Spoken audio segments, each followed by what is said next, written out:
नमस्कार। शोमरतुड़ी एनालिसिस में आपका स्वागत है। आज मैं आपसे बात करने आया हूँ जो हॉट टॉपिक है ही है, आजकल 2-3 दिन से चल रहा जो है बिहार के शिक्षा मंत्री चंद्रशेखर यादव का वो बयान जो उन्होंने रामचरितमानस को लेकर के दिया। उन्होंने रामचरितमानस को ही नहीं अपमानित करने का प्रयास किया, बल्कि उससे बड़ी बात क्या है? उससे बड़ी बात यह है कि उन्होंने हिंदू समाज को तोड़ने की कोशिश करी,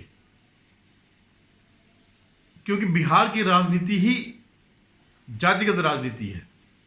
यह राजनीति जाति में चलती है, इसलिए जो है अभी वहाँ वो भी चल रहा है, जातिगत गणना भी चल रही है।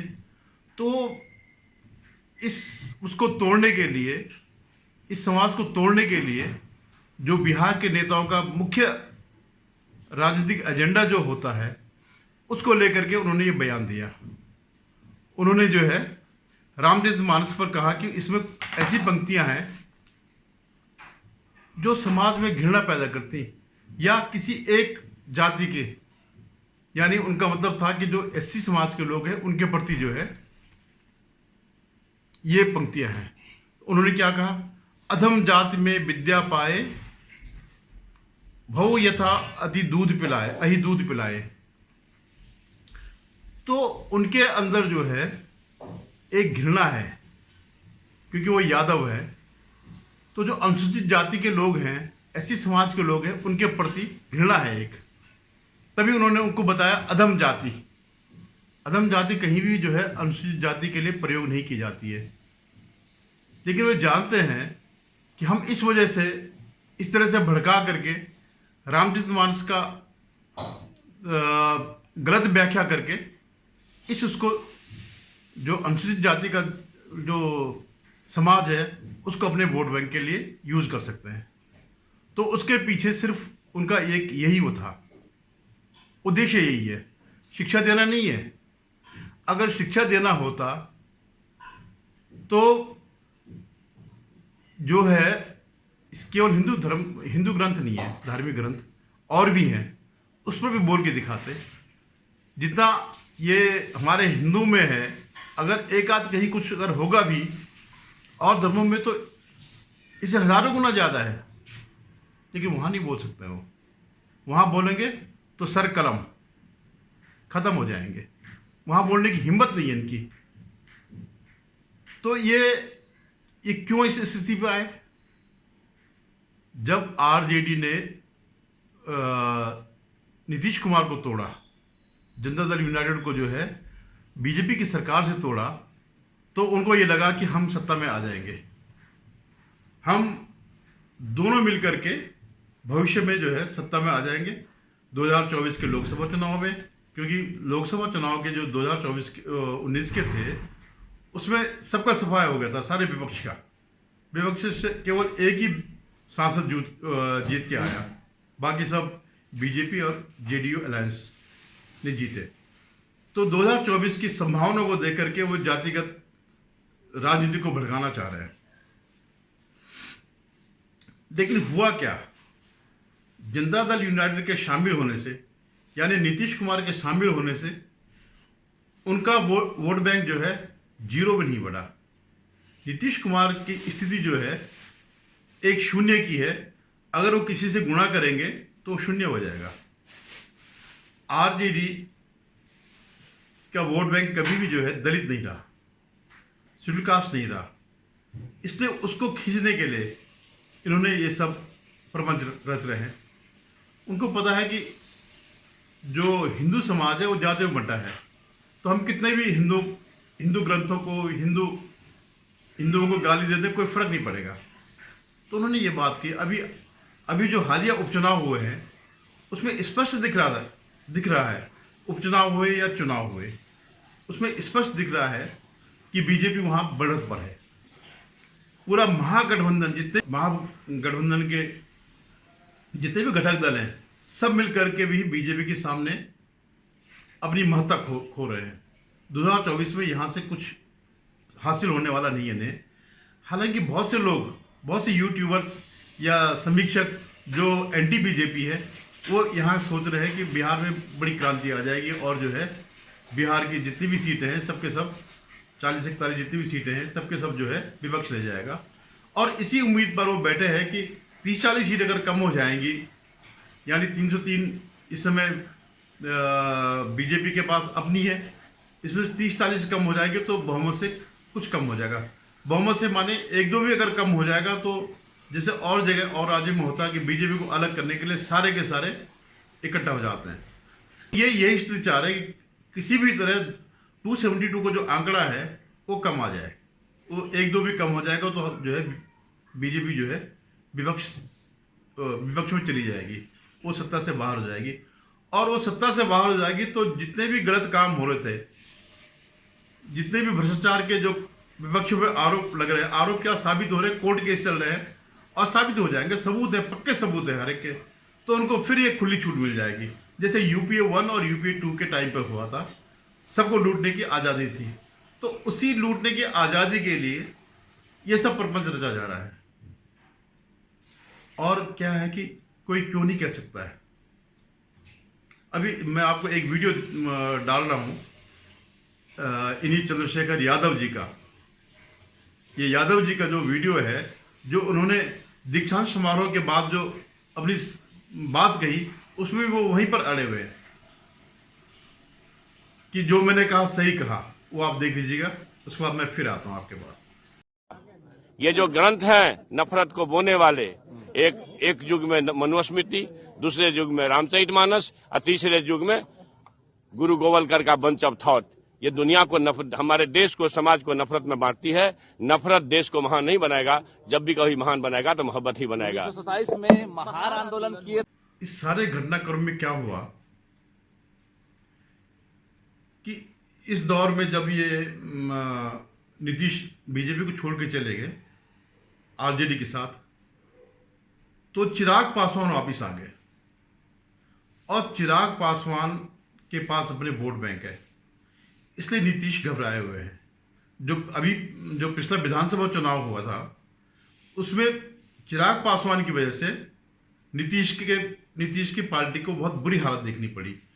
और अगर ये दलित समाज या एससी समाज जो है वापस चिराग के साथ अगर वापस आता है तो इनको जो है पूरा खतरा है, इनकी स्थिति बहुत बुरी हो जाएगी।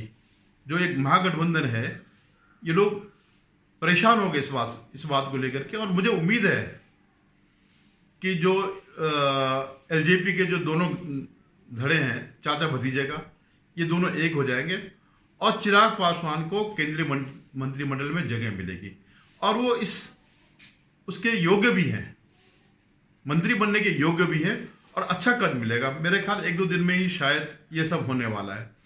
इससे इनकी हालत खराब हो रखी है। जो जीतन राम मांझी और अगर रामविलास पासवान का मुकाबला करें, दोनों एससी वोट के दावेदार हैं, तो जमीन आसमान का फर्क है।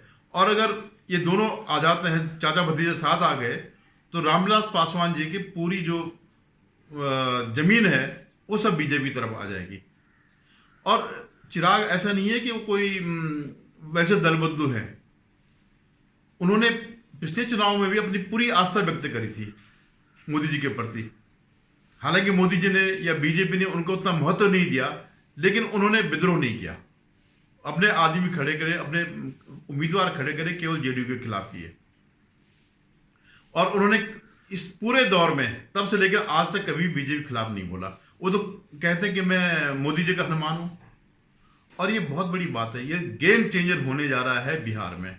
और ये नीतीश, लालू और इनके नीतीश, यशस्वी, लालू और जो इनके सदानंद हैं, जिनका भी उनका भी वीडियो आया है, तो ये जो है बबलाहट में है, इनकी जो है राजनीति खत्म होने पर है।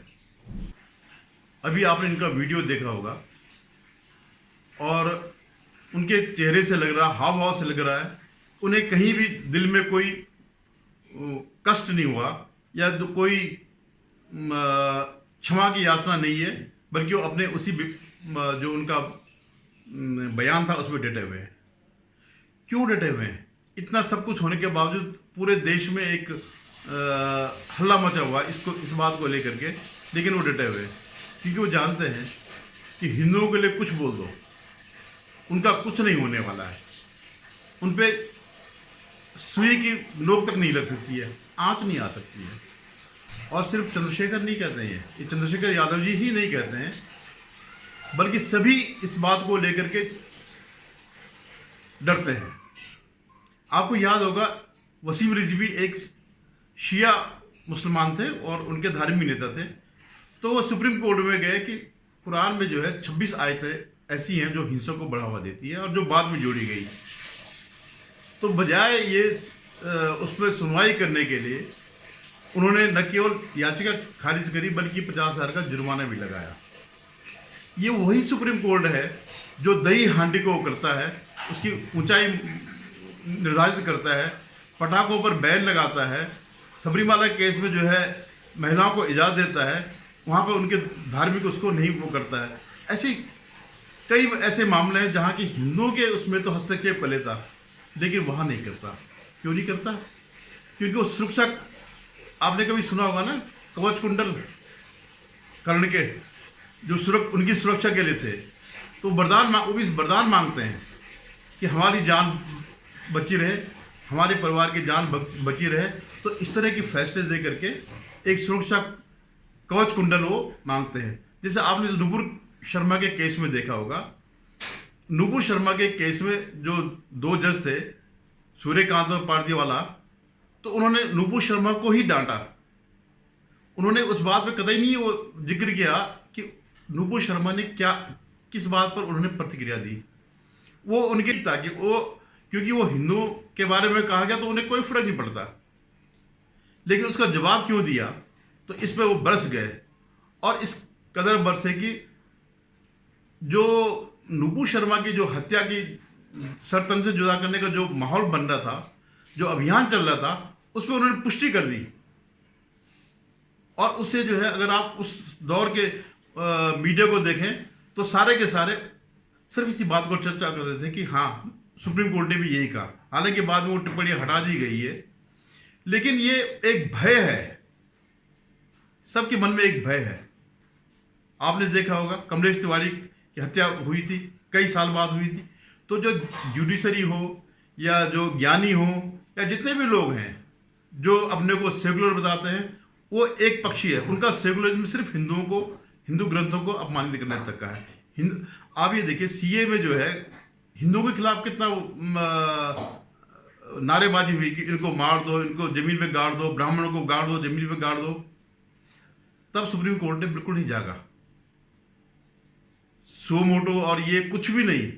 या इवन जो आज जो वो कहता है कि हेट स्पीच पर जो कह रहे कानून बनाओ, तो हेट स्पीच कानून जो उनके नोटिस में आया वो इन चीज़ों पर नहीं आया कि जो हमारे शिवलिंगों के बारे में इतना कुछ कहा गया है या हमारे धार्मिक पुस्तकों पे कहा जाता है, हिंदुओं के बारे में कहा जाता नहीं। वो सिर्फ एक धर्म संसद के बारे में ही उन्होंने ये कहा कि आपने क्यों नहीं किया।